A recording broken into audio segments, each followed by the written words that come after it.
You are watching Hands at Work video.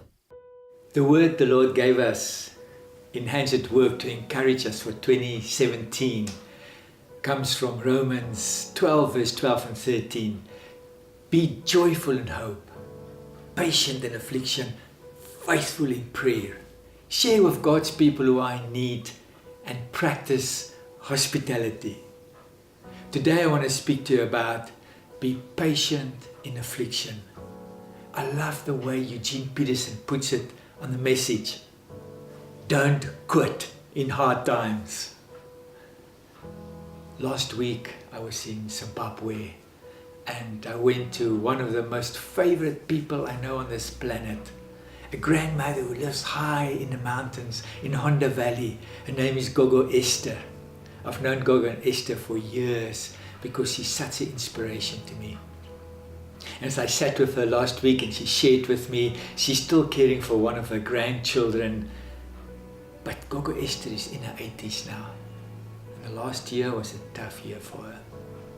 First of all, it was incredibly hot. Hotter than they've ever recorded in Honda Valley in Zimbabwe.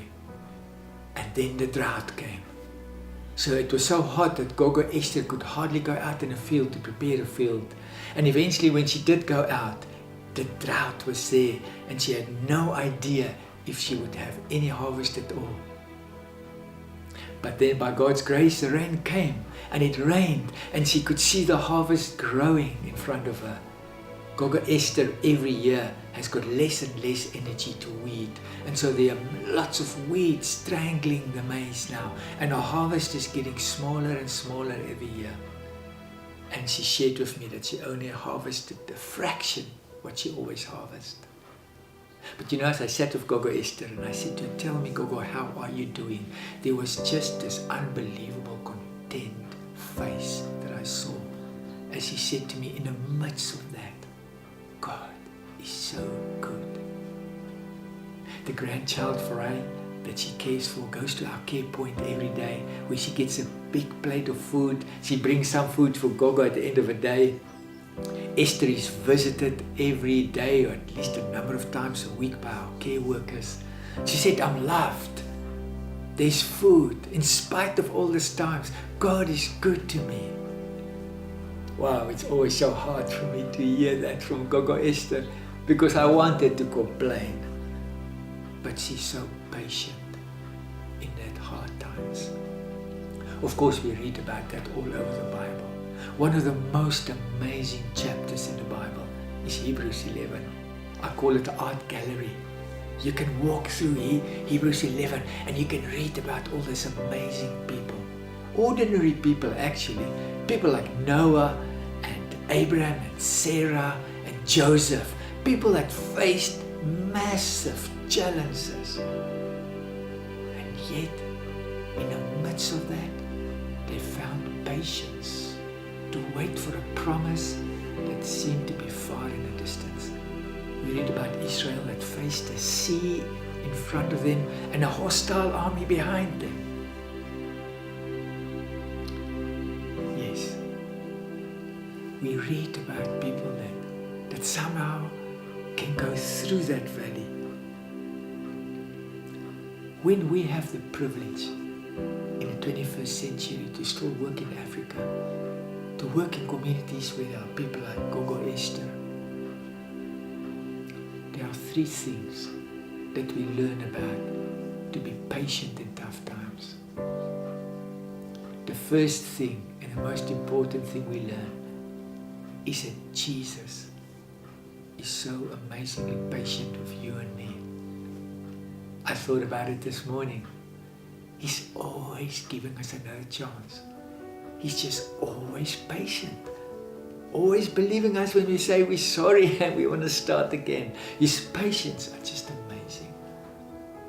It's a good patience.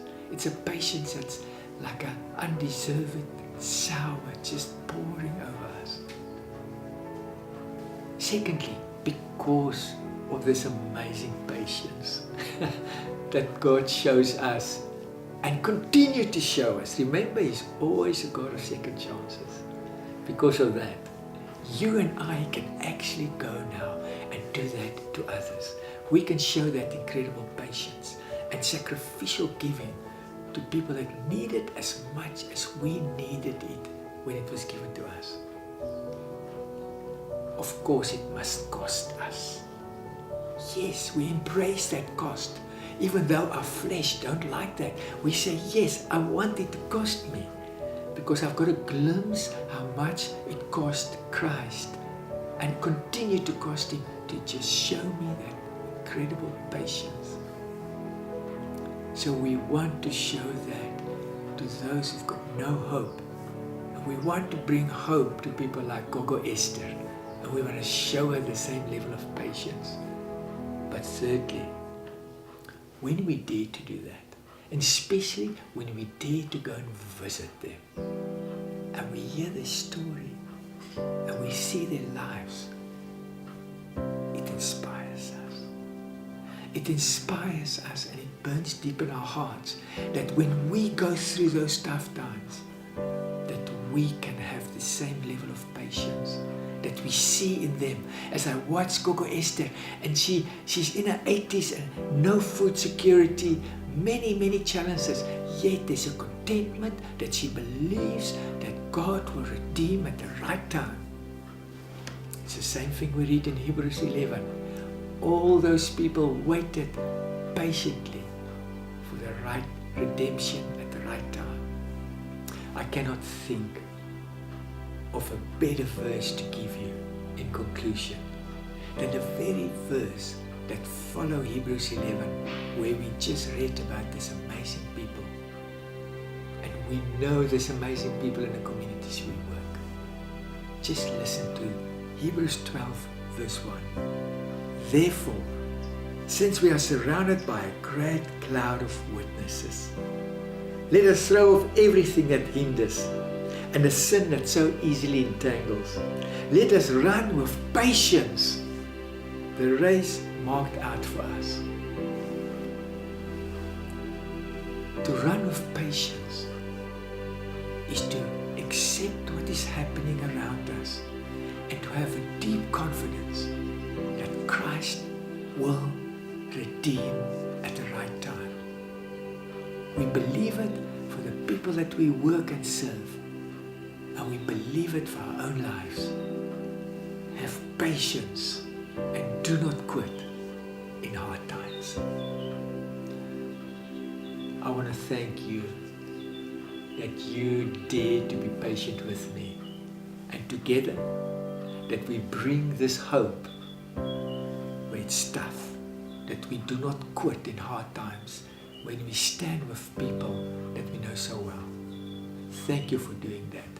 May it also encourage you never to quit in hard times. Blessings from Hands at Work. Thank you for joining us. www.handsatwork.org